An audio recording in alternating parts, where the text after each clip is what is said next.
Robertson to come and open with sharing some remarks, and then we were going to read the proclamation. You were going to read the proclamation. Right? Go ahead.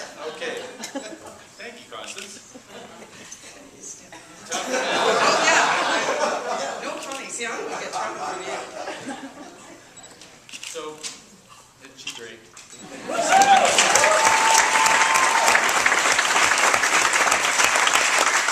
Y'all are a tough act to follow.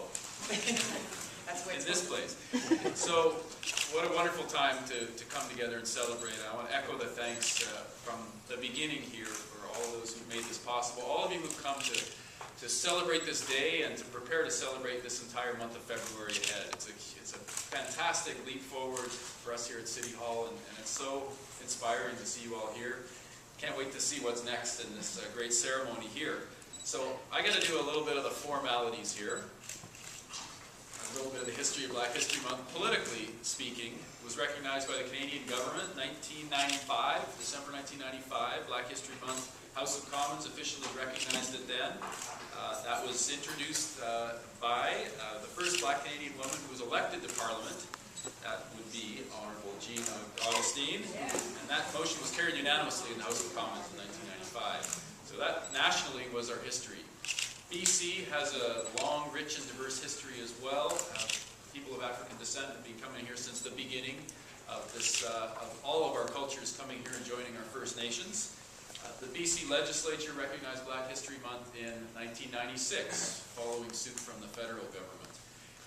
This year, Vancouver, the city of Vancouver, is celebrating Black History Month, and we are in partnership with a whole bunch of great organizations here.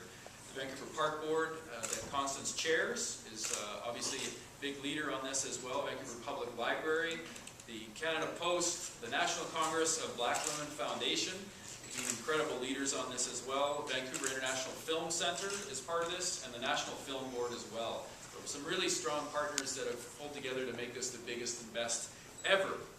Last year, Councillor Raymond Louie brought forward a motion to Council that was unanimously supported, that we formally recognize Black History Month in an annual event here celebrated at City Hall.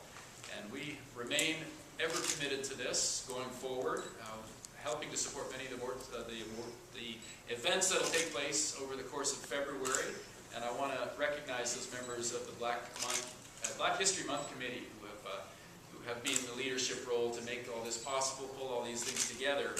And we've got some community members that are part of this. We've got city staff. I want to ask all of you, city staff that are involved in this too, to stand up and be recognized.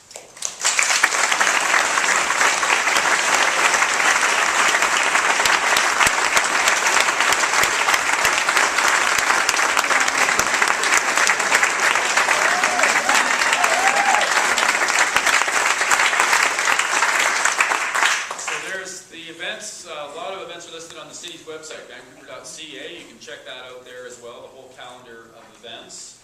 And before I read the proclamation, just one quick sample in my history, my personal history. A huge inspiration to me was a man who came to this place and fell in love with this place and brought Yoruba culture and music to this place. That's Babatunde Olatunji.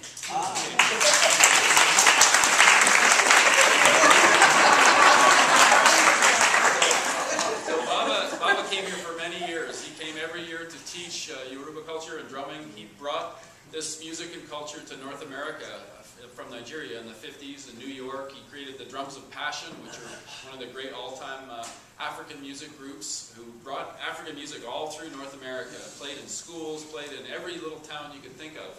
He fell in love with Vancouver. He fell in love with this coast. And when I met him and got to know him a little bit here on his trips, he said that this place reminded him of his home, of the Delta and the islands on the coast of Nigeria. A little bit colder. But in the summertime, in August here, he felt at home in this place.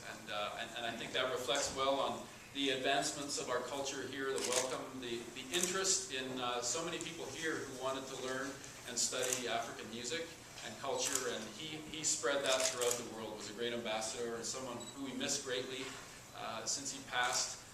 But my last time seeing evidence of that community was, I was lucky to be in New York City for his memorial service.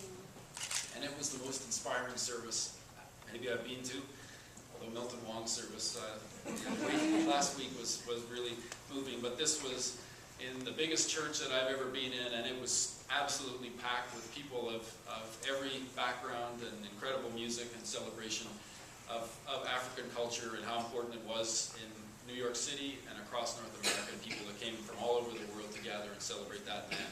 So just to connect those dots and appreciate someone who came here to Vancouver and inspired a lot of us locally, and that tradition continues as we see.